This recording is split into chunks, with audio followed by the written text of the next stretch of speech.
Hello, I'm AZ1 White, currently stationed here at CNATT Lemoore, California. This is going to serve as the second part of our two-part video series on corrosion documentation.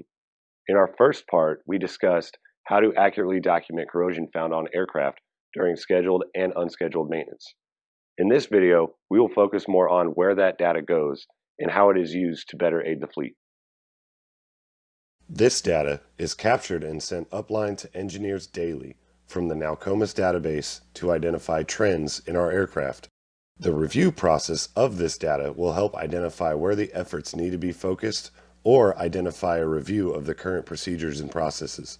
Through constant reporting, the maintainers that are in the day-to-day operations play a big part in updating inspection tasks that are outlined in the applicable maintenance requirement cards, also referred to as MRCs. Before we get into that, let's start with our aircraft planned maintenance interval, otherwise known as PMI, in the integrated maintenance concept, or IMC. These events are a comprehensive inspection and evaluation of aircraft structures and materials, correction of critical defects, and incorporation of technical directives. The frequency that an aircraft will get inducted into a depot facility for PMI, IMC, or any standard rework event will depend on the type model series, or TMS, as outlined in the OpNav instruction 3110.11 series. Once the aircraft is inducted into PMI, the depot level artisans will begin inspecting zones and other areas of the aircraft that is required for that PMI or IMC event. An Aircraft Delivery Deficiency Report, or ADDR, will be drafted by the depot level to notify naval leaders and squadrons of deficiencies found during the inspection that should have been identified by the organizational unit during routine special inspections while the aircraft was in the O-level custody. When the PMI event is concluded and the squadron or unit receives the aircraft back, the Squadron Quality Assurance Division will do an Acceptance Inspection Deficiency Report, or AIDR. This is a document that will forward all the findings from a post-D-level inspection into the Joint Deficiency Reporting System, or JDRS. JDRS is a cross-service, web-enabled, automated tracking system designed to initiate, process, and track deficiency reports from the fleet through the full investigation process. Depot artisans will use discrepancies found during PMI, such as corrosion-prone areas, and forward their findings in the automated data capturing system. This collection of data will accumulate over a period of time using the findings of all PMI or IMC events across various type model series. Eventually, this data will be used from the ADCS to update the document known as the Focus Area List, commonly referred to as the FAL. The FAL includes areas on the aircraft that are more commonly at risk for severe corrosion based on the findings of the PMI events that we previously discussed. The aircraft controlling custodian, or type commander, will publish FAL items per type model series on the Commander Naval Air Pack Share Portal website every 2 years. This is due to the data findings that change over time when aircraft continuously get inducted into PMI events over the course of its service life. Type wings and operating units have the ability to download this information and disseminate it as necessary. At the O-level or squadron, you can most likely find this document as an enclosure in your monthly maintenance plan. Let's break down the FAL starting with the first column on the left and move to the right. The first column of the FAL is known as the FAL priority number, or FPN. This number will start with the highest priority on top and numerically descend to the lowest priority number on the list. The FPN designates a priority based upon the amount of man-hours consumed and the total cost of repair. The second column is the Material Condition Inspection, or the MCI zone. The aircraft is broken up into numerous zones that are aimed at targeting specific areas of the aircraft. The zone column will help you better identify the target area of the FAL item. The third column of the FAL list is the item description. From here, you can see what specific aircraft panel, flight surface, hinge, and various other areas that are specifically called out to be inspected for cracks, corrosion, and form in place or FIP seal. This column may also identify certain ratings to accomplish the inspection, as well as specify the special inspection cycle in which the FAL task is to be performed. The fourth column is the MRC item reference. This column will list the specific publication that governs the associated maintenance task. This information can vary based upon the type model series specific focus area list. The fifth column is the inspection interval. In the example shown here, we are looking at an 84 through 336 day special inspection item on the FAL list for an F-18 Echo and Fox and an EA-18 Growler. This information will also vary depending on the type model series.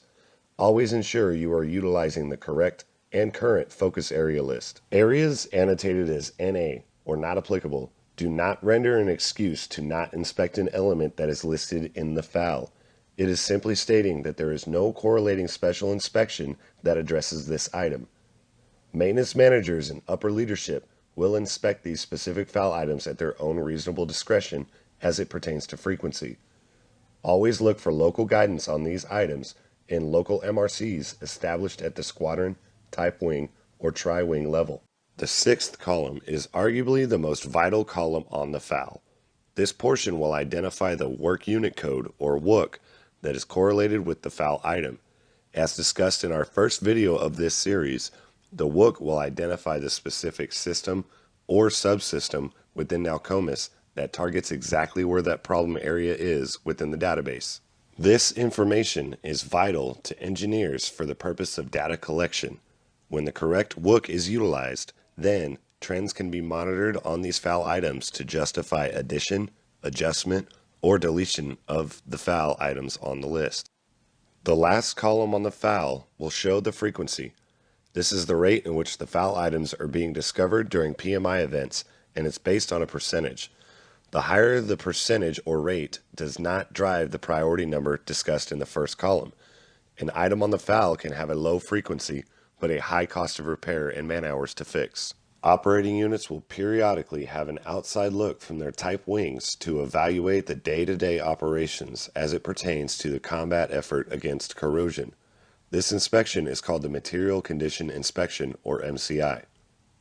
The MCI is required to be conducted on the squadrons pre-deployment, during deployment, and post-deployment.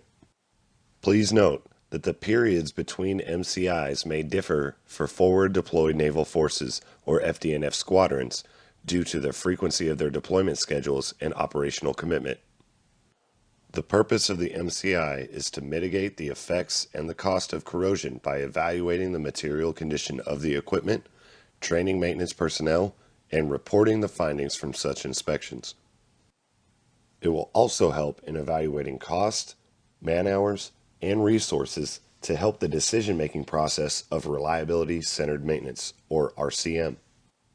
RCM is an analytical process that is used to identify PM tasks to realize the reliability of equipment with the least expenditure of resources.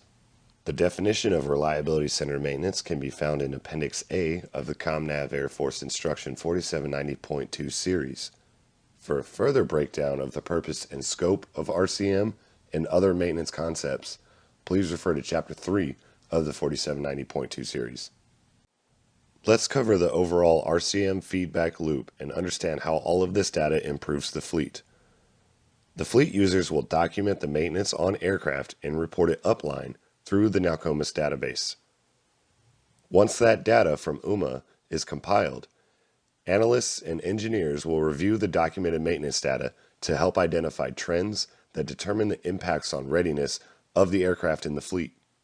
After these trends and failures are identified, engineers and the TMS specific program office will determine the best way forward and establish a maintenance improvement plan. These can improve a number of maintenance concepts, establish requirements for technical directives, increase or decrease inspection requirements, or increase the frequency of aircraft inspections. As the squadrons and units comply with new requirements from engineers, the work order documentation requirements will continue and the process starts over to evaluate the improvement plans. At the center of all of this is the data that is inputted from the fleet users.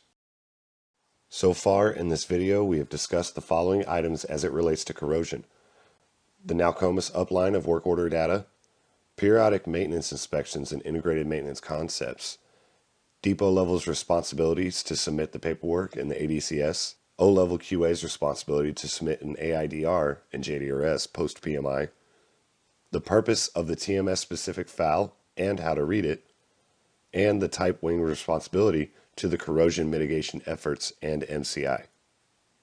Now let's look at the big picture on how all of these items come together for a constantly improving and self-sustaining process. Pause the video if you need more time to review the data flow and communication chart. Our next topic on this video, we will discuss the corrosion abatement as it pertains to the corrosion metrics review. The corrosion abatement chart is a consolidated metrics snapshot of the corrosion and special work order data from deck plate via the NALCOMIS system in the form of a quarterly report. This report is published by N422 Bravo Corrosion Class Desk to the CNATT Share Portal website and is also available for download for the fleet activities. The corrosion metrics review or abatement chart can be viewed in three different ways: the major corrosion inspection chart, the corrosion treatment chart, and the focus area list chart.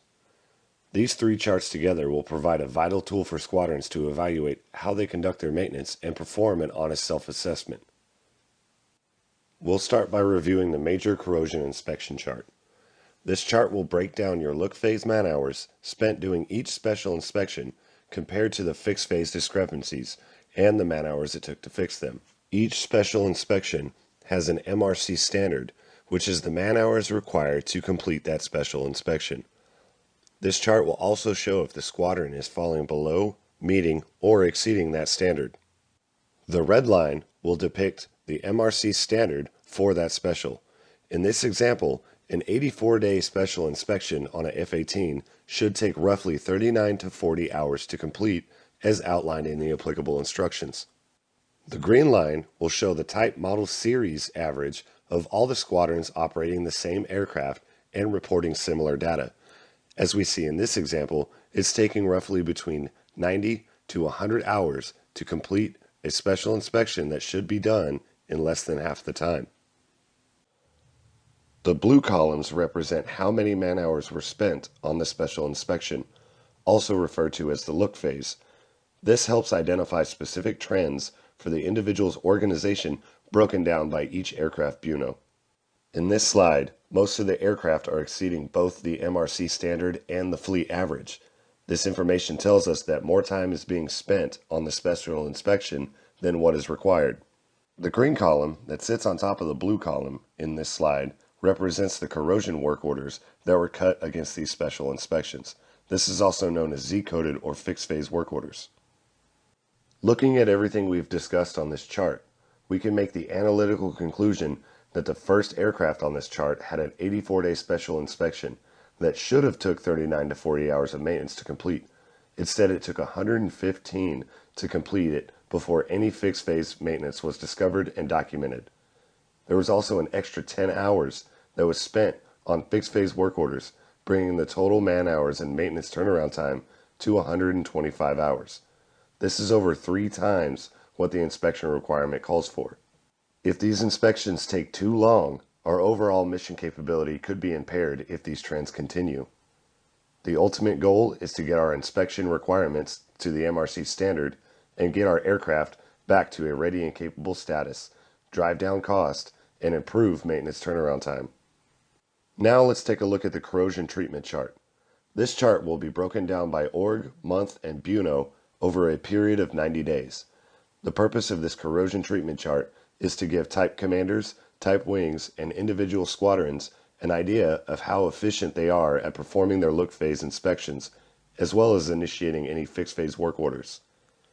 It also shows a visual depiction of the type work order being utilized on each aircraft and the total expense of man hours on each one. The type work order breakdown can be seen on the right side of this chart. It will be broken down by each type work order for fixed phase maps found during phase inspections, fixed phase maps found during a daily, fixed phase maps found during conditional, fixed phase maps found during a special, or other. The biggest takeaway from this chart is ensuring your squadron plane captains are involved. Plane captains are the first line of defense against corrosion prevention and treatment when documenting DF-type work orders for discrepancies that are found during a daily. Lastly, we will look at the FOUL chart. This chart is very similar to the previous two charts discussed, except in this one, the type work order documentation man-hours are broken down by the FPN or FOUL item and how many types of special inspections that were performed that month by the squadron. This chart also provides the FOUL item documented using the correct work unit code.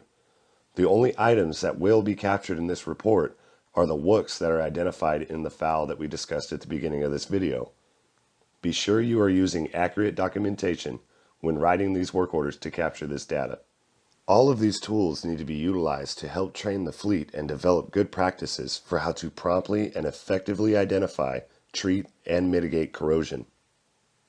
In conclusion, the key takeaway from this video is that everyone understands that everyone has a role to play in this process. The more effective that process is will help us drive down maintenance costs for corrosion and repair, also PMI turnaround time, reduce man hours, and improve total mission capability and reliability. Again, I'm AZ1 White, and as always, thank you for taking the time to watch this video. I hope it was both helpful and informative.